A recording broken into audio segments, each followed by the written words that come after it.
मुसलमान की नफरत पर संसद में भयंकर बहस सुनिए, क्या कुछ कह रहे हैं असदुद्दीन ओवैसी। मोहतरम चेयरमैन साहब, आपने मुझे बोलने का मौका दिया।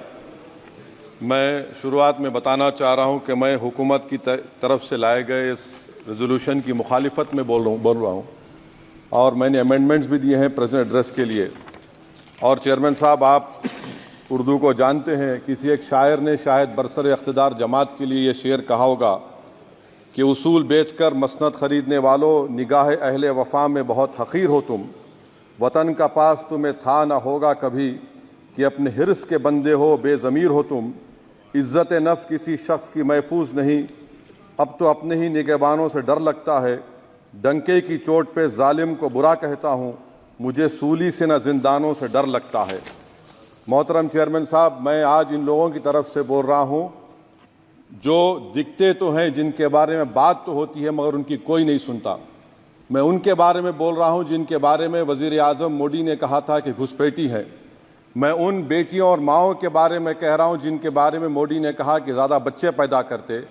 मैं उन मासूम नौजवानों के बारे में कह रहा हूँ जिनको मॉब लिंचिंग के ज़रिए मारा जा रहा है। मैं उन बेज़ुबान माँ और बाप के बारे में बोल रहा हूँ जिनकी औलाद आज इस हुकूमत के गलत कानून के चक्कर में जेलों में सड़ रहे हैं। सर, मैं दस्तूर जब इस ऐवान में बन रहा था, संविधान बन रहा था, तो उस वक्त अलहदा वोटर लिस्ट और इंतखाबी रिजर्वेशन की बात आई, तो उस वक्त के हमारे फाउंडिंग फादर्स ने, हमारे बुजुर्गों ने, दोनों समुदाय के हिंदू और मुसलमानों ने फैसला किया कि हम इस पर राज़ी नहीं होंगे। बल्कि उन्होंने क्या कहा था हमारे फाउंडिंग फादर्स ने, उन्होंने मुखालिफत की थी अलहदा वोटर लिस्ट की और इंतखाबी रिजर्वेशन की। उन्होंने कहा था, I quote sir, it is the duty of majority community to ensure that minorities are elected in the representative numbers. BJP मुसलमानों की नफरत पर जीतती है और मुसलमानों के नाम निहाद मसीहा मुसलमानों के 90% ज़्यादा वोट हासिल करते हैं, मगर फिर भी इस ऐवान के दरवाजे नहीं खुलते मुसलमानों के लिए और सिर्फ 4% मुसलमान जीत कर आते हैं। सर, संविधान सिर्फ एक किताब नहीं है जिसे चूमा जाए, संविधान एक किताब नहीं है जिसे दिखाया जाए, संविधान एक सिंबल भी है, मगर संविधान एक हमारे बुजुर्गों के ख्वाबों की किताब है। हमारे जमहूरियत को हमारे बुजुर्गों ने इस तरह समझा, हमारे फाउंडिंग फादर्स ने इस तरह जमहूरियत को समझा कि इसमें हर समुदाय और मजहब और समाज के मानने वाले लोगों की राय को शामिल किया जाएगा इस मुल्क को चलाने के लिए, मगर इस ऐवान में सिर्फ 4% मुसलमान जीत कर आते हैं। मैं संविधान से जो मोहब्बत के दावे करते हैं उनसे कहूंगा कि कभी उठाकर पढ़ो कॉन्स्टिट्यूएंट असेंबली डिबेट्स में कि नेहरू ने, HC मुखर्जी ने, सरदार हुकुम सिंह ने माइनॉरिटीज के बारे में क्या कहा था। सर, वतन अजीज का मुस्तकबिल कैसा होगा जब बीजेपी मुझे गायब करना चाहती है और दीगर हिज़्ब इख्तिलाफ की पार्टियां के लिए मेरा वजूद सिर्फ वोट डालना और अपनी खबर में जाकर सो जाना है। इसीलिए आप देखते हैं कि समाजी इंसाफ है सर कि 4% मुसलमान जीत कर आते हैं। सर, इस ऐवान में OBC समाज के MP अब अपर कास्ट के MP के बराबर हो चुके हैं। OBC समाज के MP अब अपर कास्ट MP के बराबर हो चुके हैं और 14% मुसलमान सिर्फ 4% जीत कर आते हैं।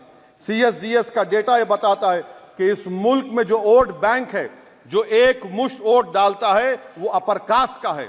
मुसलमान का कभी ना वोट बैंक था ना कभी रहेगा। सर, 4 जून के बाद 6 मुसलमानों की मॉब लिंचिंग हुई, 11 घरों को मध्य प्रदेश में मोदी के बुलडोजर ने निस्तो नाबूद कर दिया। हिमाचल प्रदेश में एक मुसलमान की एक दुकान को लूट लिया गया और हिज़्ब इख्तिलाफ की पार्टियों की तरफ से सन्नाटा है। शायद अब वक्त आ चुका है कि लफ्ज मुसलमान का नाम लेना भी अब उस पर पाबंदी आयद कर दी जाएगी। सर, मैं ये बात बताना चाह रहा हूँ कि नरेंद्र मोदी को जो मैंडेट मिला है। एक मिनट, आप लोग बैठ जाएं, कृपया आप लोग बैठ जाएं। श्री मनसुख मांडविया जी, आप लोग बैठ जाएं, कृपया माननीय सदस्य बैठ जाएं। श्री मनसुख मांडविया जी, मनसुख मांडविया जी, कृपया आप लोग बैठ जाएं। अपने प्रारंभिक कृपया आप लोग बैठ जाएं। आप लोग बैठ जाएं। माननीय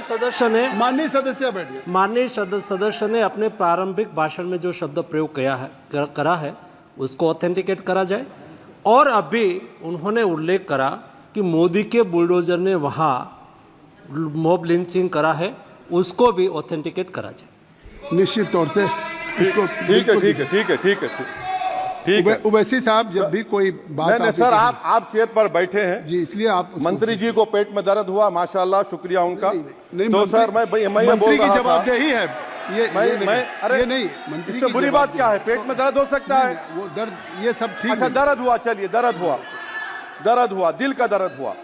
तो सर, जो नरेंद्र मोदी को मैंडेट मिला है वो सिर्फ और सिर्फ मुसलमानों की नफरत पर और हिंदुत्व की वजह से मिला है।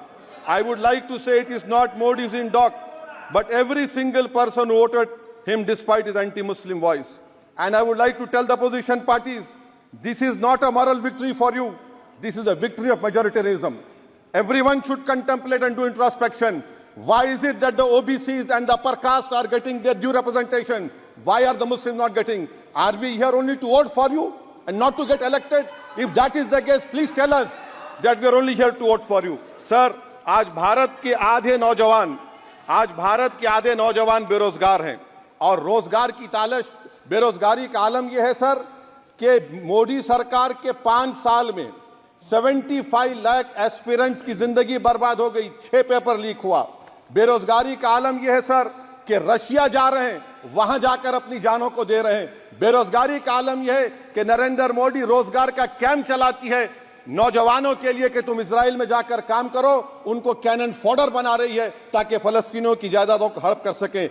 ये भी कंक्लूड कर। अरे सर, मेरा टाइम है। कहाँ टाइम है सर? आप ये टाइम ले लिए मेरा।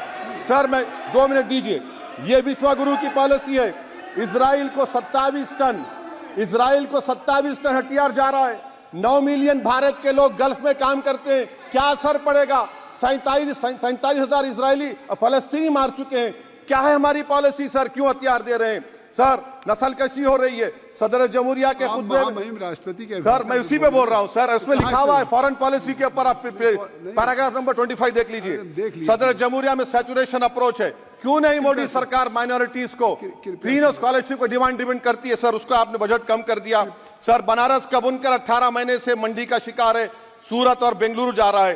सर आखिरी बात कंक्लूड कर रहा हूं, आखिरी बात सर, पनून केस में निखिल गुप्ता, मोदी ने कहा था कि हमने घर में घुसकर मारा, तो निखिल गुप्ता को किसने ऑर्डर दिया था पनून को मारने का? अगर नहीं दिया तो उसको बचाइए, और अगर दिया नहीं तो फिर उस पर पीएमएलए क्यों नहीं लगाते? सर समाप्त करो। कमेटी बनाई आपने, उसका क्या हुआ? सर हम एससीओ को नहीं जा रहे। सर मैं आपको बता रहा हूं कि मैं अपनी इस तकरीर को टीपू सुल्तान की नजर, सुनिए सर, अब हो गया, खत्म कर रहा हूं सर। मैं अपनी तकरीर को टीपू सुल्तान की नजर कर रहा हूं। ये टीपू सुल्तान की फोटो है, क्या आप इससे भी नफरत करेंगे? सर ये संविधान में टीपू सुल्तान की फोटो है जिस पर वल्लभ भाई पटेल ने साइन किया, श्यामा प्रसाद मुखर्जी ने साइन किया। ये आपकी नफरत है सर। आखिर में मैं अपनी बात को खत्म कर रहा हूं इस शेर पर कि क्या दिन दिखा रही है सियासत की धूप छांव।